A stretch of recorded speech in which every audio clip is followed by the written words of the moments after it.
1986, a small, delicate shorebird, the piping plover, was listed as threatened along the Atlantic coast under the Endangered Species Act.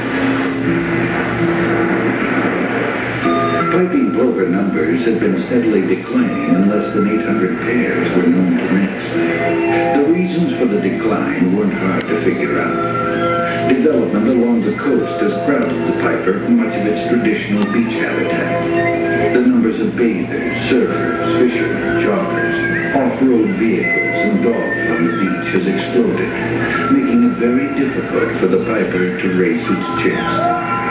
With garbage piling up in open landfills, spilling from dumpsters, and overflowing the trash cans near the beach, the populations of predators like raccoons and gulls has skyrocketed.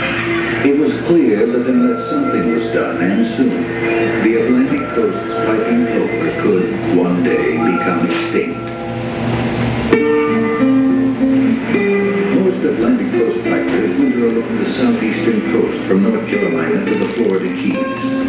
In early spring, they migrate northward to their breeding grounds, which stretch from the Carolinas to Newfoundland. Pipers prefer wide open sandy beaches for nesting. They feed on marine worms, small crustaceans, and insects along the water's edge. A piping plover nest is usually just a small depression scraped in the sand on an open beach. Piping plovers lay an egg every other day, till a clutch of 4 is produced. The eggs hatch after 4 weeks. As soon as their down is dry, the chicks are on the move and begin feeding themselves.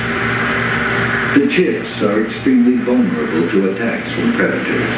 Birds, mammals, even ghost crabs have been seen grabbing chicks. The parents constantly monitor their very independent brood. If a chick is threatened, a parent will try to distract the intruder by faking a broken wing. After 4 weeks, the chicks are ready to fly. Their chances for survival greatly improve.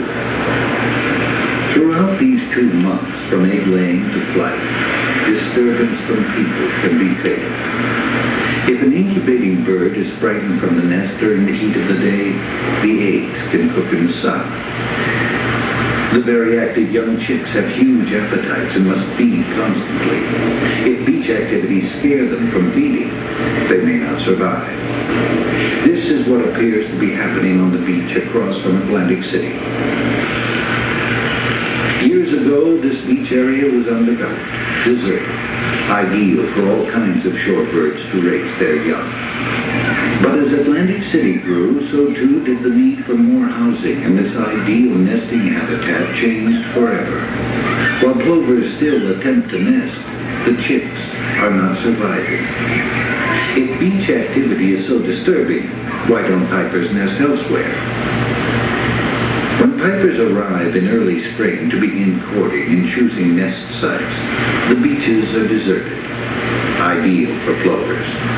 As the weather warms and beachgoers arrive, the eggs have often been laid or may have hatched.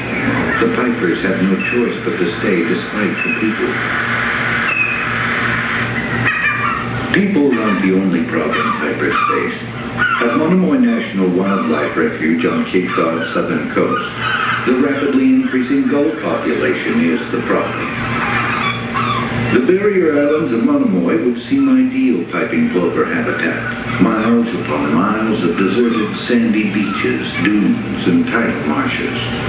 But recently, there were only 5 pairs nesting on Monomoy's 2,700 acres, far fewer than the islands have supported in the past. Some experts are pointing to garbage and open dumps miles from these pristine beaches as the reason for the plover's retreat from Monomoy. This is available habitat for piping plovers. But since the 1960s, the herring gull population, the black-backed gull population on the refuge has escalated from only a handful of birds in the early 60s to now thousands and thousands of pairs. These birds will take nests, they'll take chicks, they'll even take adult birds if they possibly could get them.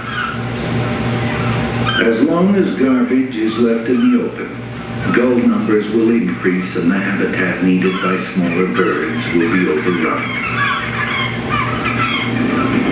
Driving on the beach can mean death for piping plovers. Young chicks instinctively hide in tire ruts and often freeze in place before an oncoming vehicle.